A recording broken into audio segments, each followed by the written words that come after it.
Hi agriculture student, my name Vishnu Jaiswal. आप सभी का स्वागत है हमारे इस YouTube channel agriculture by Vishnu Jaiswal में। जैसा कि आप लोग जानते हैं भैया कि हमने जो है फंडामेंटल ऑफ एग्रीकल्चर, जो कि उनका 10 की बुक है, उसका जो है सीरीज चला रखी है। तो जो लोग भैया चैनल को सब्सक्राइब नहीं किए हैं, चैनल को सब्सक्राइब कर लें।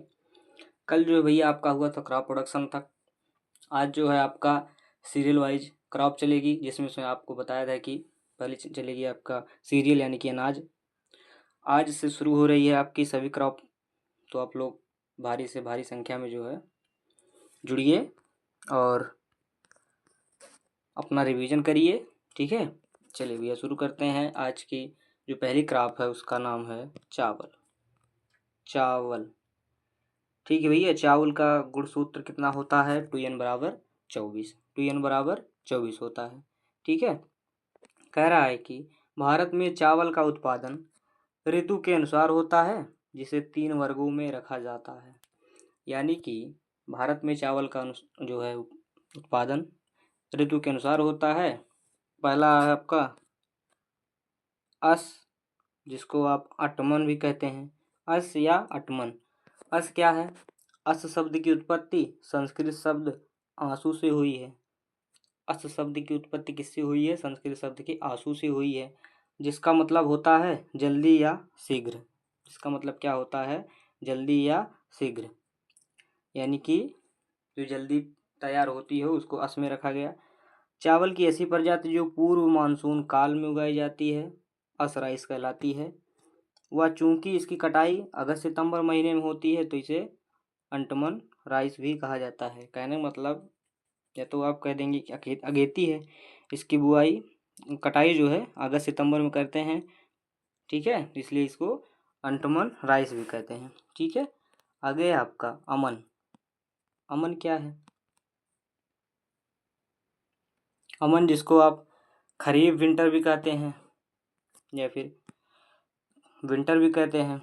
अमन का मतलब है कि अमन शब्द की उत्पत्ति अरबी शब्द से हुई है, जिसका अर्थ है सुरक्षा होता है।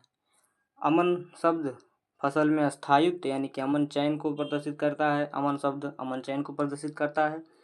खरीफ धान को अमन धान कहते हैं, यानी कि जो खरीफ ऋतु में लगाई जाती है उसको जो है खरीफ धान कहते हैं। अमन राइस को विंटर राइस भी कहा जाता है, क्योंकि खरीफ चावल की कटाई जाड़े में होती है। ठीक है, इसकी कटाई जो है खरीफ क्रॉप की कटाई जो है जाड़े में होती है, इसलिए इसको अमन कहा जाता है। और ये अरबी शब्द से हुई है, जिसका अर्थ है सुरक्षा। ठीक है, आगे है आपका बोरो। पहला क्या था? अस, दूसरा अमन, तीसरा बोरो। तीसरा क्या है भैया? बोरो है। बोरो क्या है? कह रहा है कि बोरो का तात्पर्य नीची जलमग्न भूमि में चावल के उत्पादन लेने से, यानी कि जहाँ पर जो है जलमग्न हो, वटलाग स्थिति हो, वहाँ पर जो है इस फसल को या बोरो को उगाया जाता है। समर यानी कि बरसात वाली। बोरो राइस जनवरी फरवरी से अप्रैल मई तक उगाई जाती है। यानी कि जो बोरो है उसको जनवरी फरवरी से लेकर अप्रैल मई तक उगाई जाती है। इसे समर राइस भी कहते हैं, क्योंकि इसकी कटाई ग्रीष्म ऋतु में होती है। ठीक भैया। अब कह रहा है आगे आपका बोटनी ऑफ राइस प्लांट।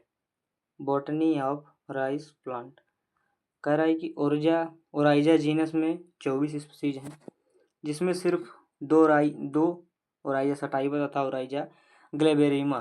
ठीक है, ओराइजा जीनस की, यानी कि जो धान का वैज्ञानिक नाम है ओराइजा स्पीसीज, उसकी 2 प्रजाति हम लोग हैं तो 24, उसकी 2 पढ़ते हैं। ओराइजा सटाइवा पढ़ते हैं और ओराइजा ग्लेबेरिमा है।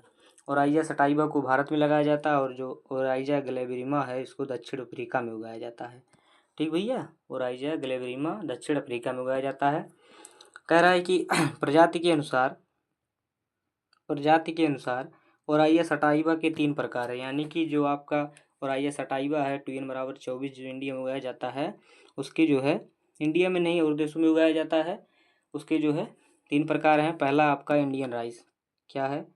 पहला है आपका इंडियन राइस। इसे उष्णकटिबंधीय चावल कहा जाता है। इसका जो है आन बहुत छोटा होता है या नहीं भी होता है। देर से परिपक्व होती है, तना लंबा होता है और भारत में उगाई जाती है। यानी कि इसको जो है इंडियन राइस को इंडियन पढ़ रहे हैं। 3 प्रकार की होती हैं, इंडिका, जापोनिका और जवानिका है। आगे भी बताएंगे क्या क्या है।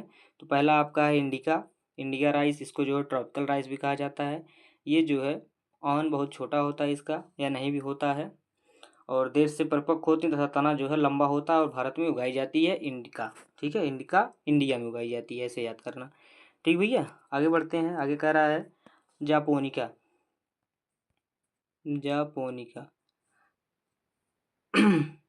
जापोनिका राइस क्या है? इसे शीतोष्ण यानी कि टेम्परेट या उपोष्ण चावल यानी कि सब ट्रॉपिकल राइस भी कहते हैं। यह जल्दी पकने वाली, प्रकाश संश्लेषण की दृष्टि में अधिक क्रियाशील तथा छोटी तनायुक्त होती है। यानी ये जो तो इंडिका से थोड़ा सी बौनी होती है, छोटी प्रजाति की होती है।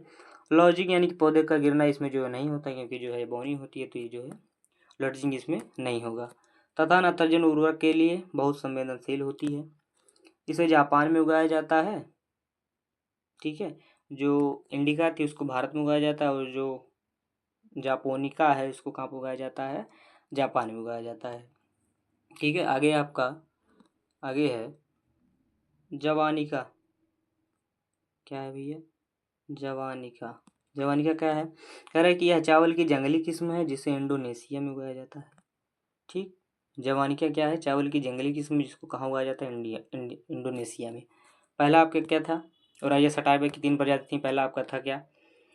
पहला आपका था इंडिका, जिसको इंडिया में उगाया जाता है, जो है पौधा इसका जो है लंबा होता है। दूसरा था जापोनिका, जिसको जापान में उगाया जाता है, इसको जो है पौधा तना होता है। और तीसरा आपका जवानिका, जो कहाँ पर उगाया जाता है? इंडोनेशिया में उगाया जाता है। ये क्या है? जंगली प्रजाति की किस्म है। ठीक भैया, ठीक, आगे बढ़ते हैं।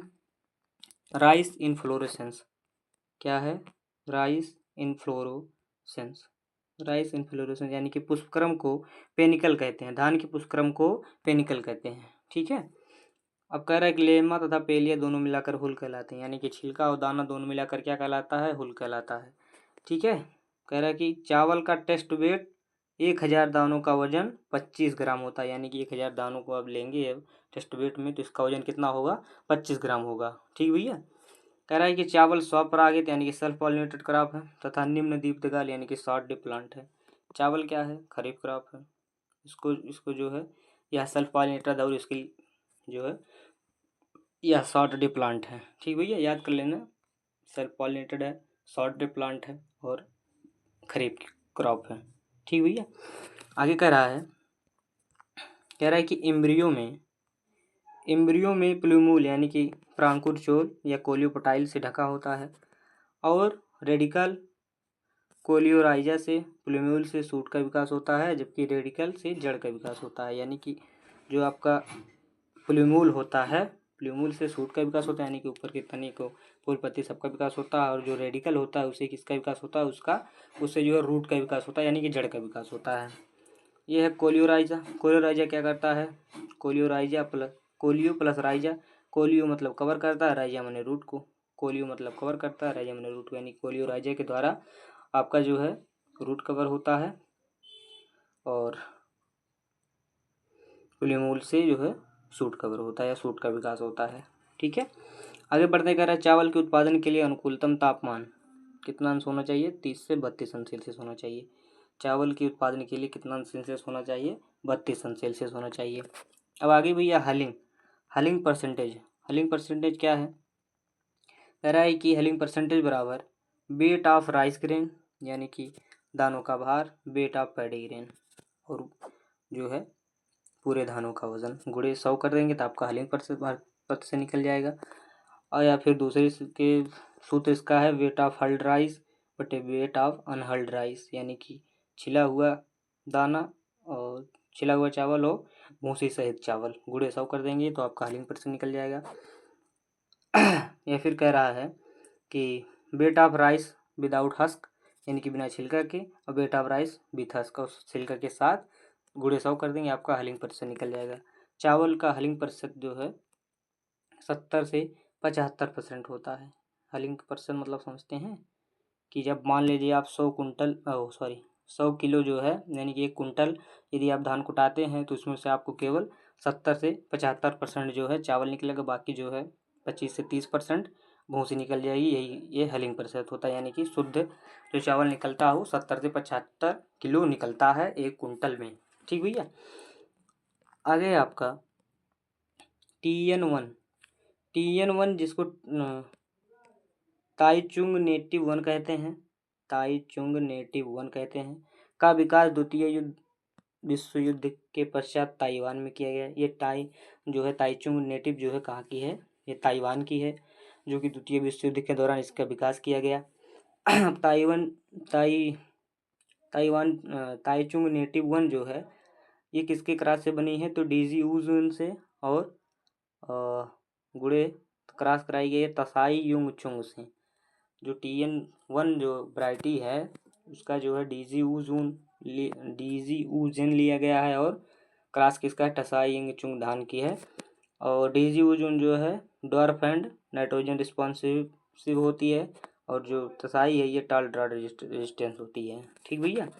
आगे कह रहा है आपका डॉक्टर TT चेंज के द्वारा, करा है डॉक्टर TT चेंज के द्वारा ताइवान को डीजी ऊजिन तथा IGO तेज को ताइवान से IRRI मनीला फिलीपींस लाया गया। यानी कि जो डॉक्टर TT चेंज थे इनके द्वारा ताइवान को डीजी ऊजिन प्लस IGO तेज को ताइवान से IRRI फिलीपींस मनीला लाया गया, जहाँ पर उन्होंने क्या किया, IR8 का विकास इसके द्वारा किया गया। IR8 का विकास ब्रीडर हेनरी एम बीचेल के द्वारा, IRRI मनीला में किया गया। IR8 का एक पेरेंट डीजी ऊजीन था, यानी कि IR8 जो था वो जो है IRRI Indian national research rice institute Manila में किया गया। किसके द्वारा, ब्रीडर जो थे हेनरी एम बीचेल के द्वारा किया गया। और जो डीजी ऊजीन था IR8 में जो है IR8 से क्रॉस कराया गया था, क्रॉस करके बनवाया गया था। ठीक भैया। आगे IR8 मतलब क्या है कि मीन्स ग्रो टिप्ड शॉर्ट लेज, यानी कि जो इसका जो है तना है वो छोटा होगा।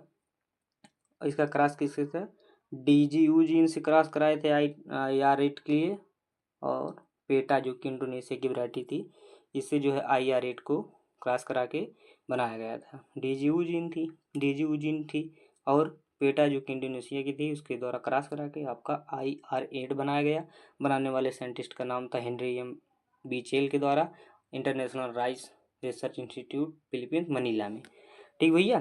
कह रहा है कि भारत में सर्वप्रथम जीबी कालम के द्वारा जो कि उस समय क्या थे, GM ऑफ NSC यानी कि नेशनल सीड कॉरपोरेशन के जो है GM थे, उनके द्वारा TN1, ठीक है, TN1 को 2 किलोग्राम, TN1 जो थी वैरायटी ताइवान की थी उसका जो है 2 किलोग्राम 1964 से 65 में IRRI से लाया गया। यानी कि जो ताइवान चुंगवन थी इसका 2 किलोग्राम बीज किसके द्वारा, भारत में सर्वप्रथम जीबी कालम के द्वारा IRRI मनीला से भारत लाया गया। 2 किलोग्राम बीज को जीबी कालम के द्वारा international research rice institute Bharat Philippines Manila से भारत लाया गया। किसके द्वारा लाया गया, जीबी कालम के द्वारा लाया गया।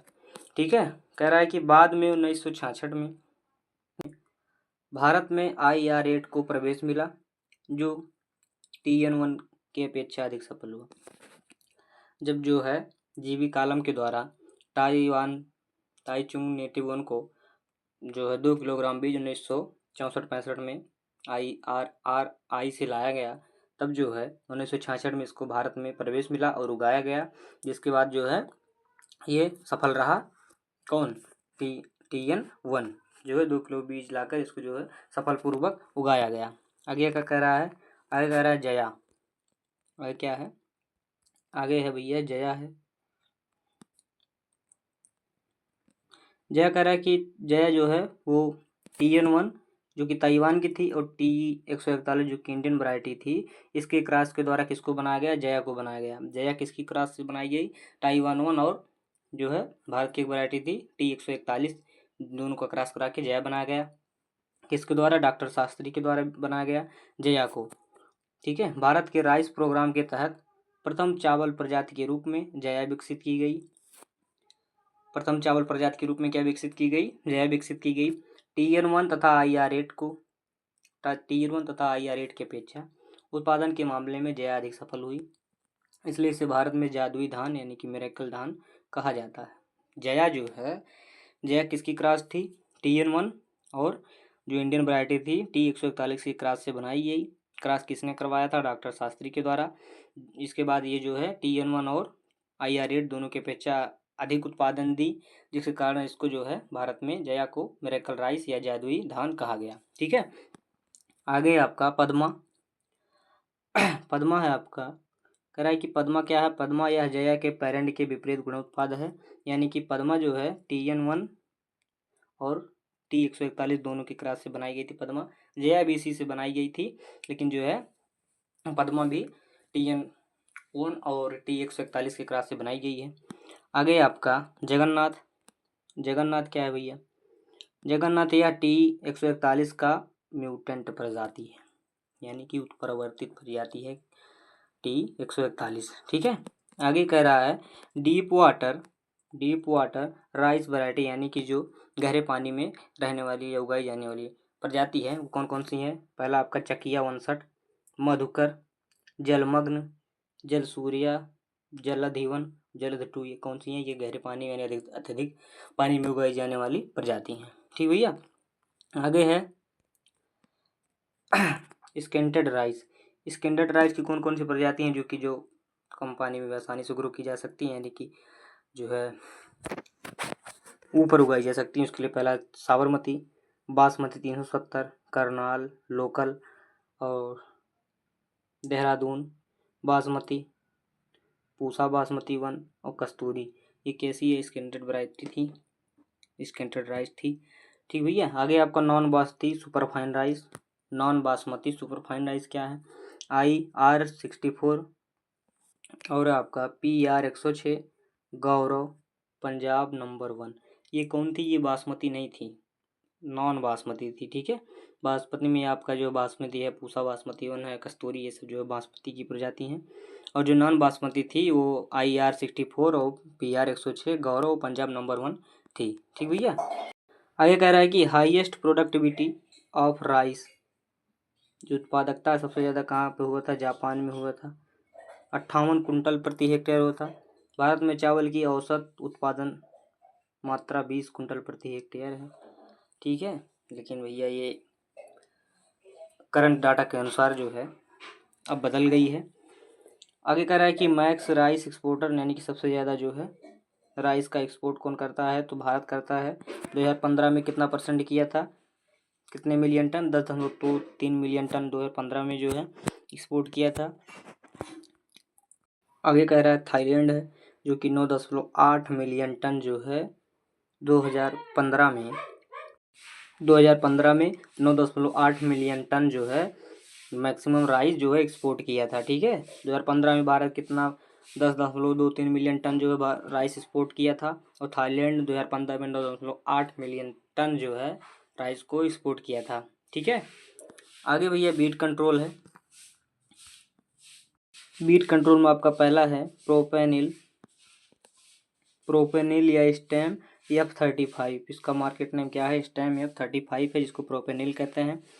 कह रहा है कि @ 3 किलोग्राम AI मतलब एक्टिव इंग्रेडिएंट, यानी कि 3 किलोग्राम 8 लीटर इन 400 से 600 लीटर वाटर में प्रति हेक्टेयर 6 से 8 DAT, यानी कि डेट आफ्टर ट्रांसप्लांटिंग। ठीक है। प्रोपेनिल का प्रयोग आप क्या करते हैं? डेट आफ्टर ट्रांसप्लांटिंग, यानी जो है ट्रांसप्लांटिंग के बाद जो है 3 किलोग्राम एक्टिव इंग्रेडिएंट को 400 से 600 लीटर पानी में मिलाकर जो है इसका छिड़काव कर देते हैं। चावल में प्रोपेनिल का 3 किलोग्राम एक्टिव इंग्रेडिएंट प्रति हेक्टेयर 400 से 600 लीटर जल में घोलकर रोपाई के 6 से 8 दिन के उपरांत जब खरपतवार में 1 से 3 पत्ते निकल जाएं तब डाल देनी चाहिए। ठीक है। प्रोपेनिल क्या है? 3 किलोग्राम एक्टिव इंग्रेडिएंट को 400 से 600 लीटर पानी में जब रोपाई के बाद यानी ट्रांसप्लांटिंग के बाद 6 से 8 दिनों के बाद जब खरपतवार 1 से 3 पत्ती निकल जाए तो उसमें डाल देनी चाहिए। आगे कह रहा है बूटाक्लोर। बूटाक्लोर क्या है आपका, इसको आप मचेटी कहते हैं। इसका जो है @ 2 किलोग्राम एक्टिव इंग्रेडिएंट है जब प्री इमरजेंस अंकुरण के पूर्व, यानी कि जब आप जो है खेत में ट्रांसप्लांटिंग जैसे ट्रांसप्लांटिंग कर देते हैं उसके 1 से 2 दिन में इसको डाल देना चाहिए बूटाक्लोर को। जब पानी इसको डालने के लिए खेत में जो है पानी भरा रहना चाहिए, जिससे जो है घास की जर्मिनेशन नहीं हो पाती है। बूटाक्लोर मचेटी ये सब आप लोग जानते हैं, ठीक है। आगे आपका आगे कह रहा है फ्लूक्लोरैलिन जिसको आप बेसालिन कहते हैं। कह रहा है 1 किलोग्राम एक्टिव इंग्रेडिएंट प्रति हेक्टेयर कादो करने पडलिंग के समय या रोपनी के 1 से 3 दिन बाद इसे मिट्टी में मिला देना चाहिए।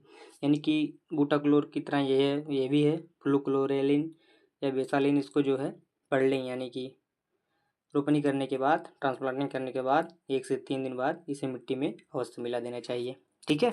आगे आपका नाइट्रोजन जिसको आप टोकी 25 कहते हैं। इसका जो है मार्केट नेम है नाइट्रोजन का टोकी 25। इसको क्या करते हैं, प्री इमरजेंस एप्लीकेशन 2 किलोग्राम प्रति हेक्टेयर। ये भी जो है ट्रांसप्लांटिंग के पहले नाइट्रोजन जो है टोकी 25 को खेत में डालना चाहिए, ठीक है। आगे आपका बी शेप राइस कल्टीवेशन ये कहाँ पे चला गया, फील्ड एक्सपेरिमेंट बाई मथुसीमा 1967 में। बी शेप राइस कल्टीवेशन कहाँ किसके द्वारा चला गया, मथुसीमा के द्वारा चला गया 1967 में, ठीक भैया। ये बहुत ज़रूरी नहीं है, ये केवल पढ़ लीजिए आप लोग, ठीक है। आगे कह रहा है कि क्रिटिकल स्टेज फॉर वाटर, यानी कि सिंचाई के लिए जो क्रिटिकल स्टेज होती है वो कितनी होती है और कितने समय पर की जाती है। पहला है आपका बोटिंग स्टेज जो क्या है इसका मोस्ट क्रिटिकल स्टेज है। दूसरा है ट्रिलिंग स्टेज जो कि 0 से 20 दिन पे आता है। और प्रीमोर्डिया ग्रोथ टू फ्लावरिंग 4 से 60 दिन पे। कह रहा है कि इन सभी चरणों में चावल के खेत में 5 सेंटीमीटर तक जल भराव जरूरी है। यानी कि जब आप जो है पानी देते हैं तो ये जो बोटिंग स्टेज है, ट्रिलिंग स्टेज है और ग्रोथ ऑफ फ्लावरिंग है, इसके लिए 40 से 60 दिन तक जो है खेत में पानी होना आवश्यक होता है, जिससे जो है कली निकल सकें, ठीक है, वेजिटेटिव ग्रोथ हो। इसके लिए जो है खेत में 5 सेंटीमीटर पानी रहना जरूरी है, ठीक भैया।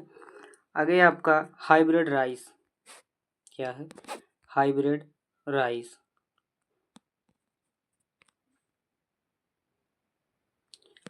क्या है। चीन ने सर्वप्रथम साइटोप्लाज्मिक मेलिस्टेलिटी फर्टिलिटी डिजास्टर सिस्टम संकर तकनीक का प्रयोग कर 1970 में 70 के अंतिम दशक में संकर धान विकसित किया था। हाइब्रिड राइस संकर धान को जो है चीन ने सर्वप्रथम साइटोप्लाज्मिक मेलिस्टेलिटी फर्टिलिटी डिस्टोरर सिस्टम के द्वारा संकर धान कब विकसित किया था, 1970 ईस्वी में विकसित किया था। चीन के बाद भारत में व्यावसायिक उत्पादन हेतु 1994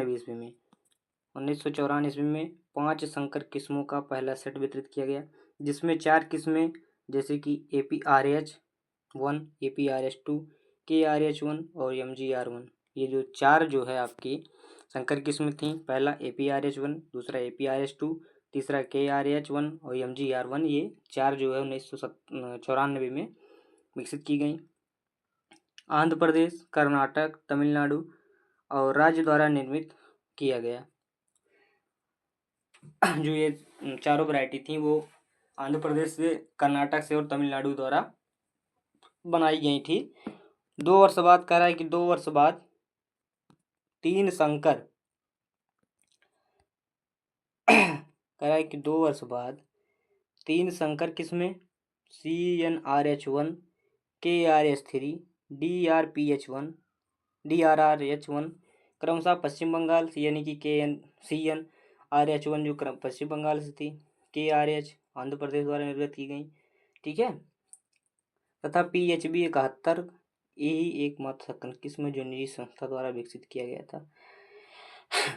PHB 71 जो एक निजी संस्थान के द्वारा विकसित किया गया संकर किस्म थी उस समय, ठीक भैया। हाइब्रिड राइस सर्वप्रथम कहाँ पर विकसित किया गया, चीन में। किस दशक में? 1970 में। किसका प्रयोग करके? Cytoplasmic male sterility fertility adjuster system का प्रयोग करके। इसके बाद 1994 ईस्वी में 5 संकर किस्मों का पहला सेट वितरित किया गया, जिसमें से 4 किस्में थी। पहला APRH1, APRH2, दूसरा KRH1 और चौथा जो था MGR1 था। ठीक भैया, ये आंध्र प्रदेश, कर्नाटक और तमिलनाडु राज्य के द्वारा निर्गत की गई थी।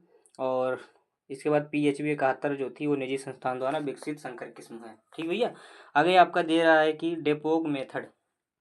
डेपोग मेथड ये क्या है? कह रहा है कि चावल उत्पादन में यह विधि फिलीपींस तथा जापान में प्रचलित है। डेपोग विधि कहाँ प्रचलित है? फिलीपींस तथा जापान में प्रचलित है। इस विधि में ट्रांसप्लांटिंग हेतु सीडलिंग 12वें दिन तैयार हो जाती है, यानी कि जो है आप यदि नर्सरी डालते हैं तो 12वें दिन जो है बैठाने के लिए या ट्रांसप्लांटिंग के लिए वो तैयार हो जाती है।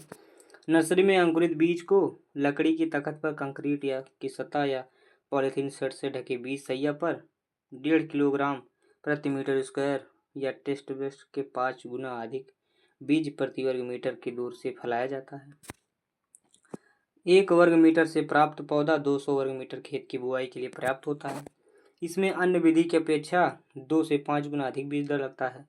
इस विधि से तैयार चावल में 4 दिन पहले ही पुष्पन दिखाई देने लगता है।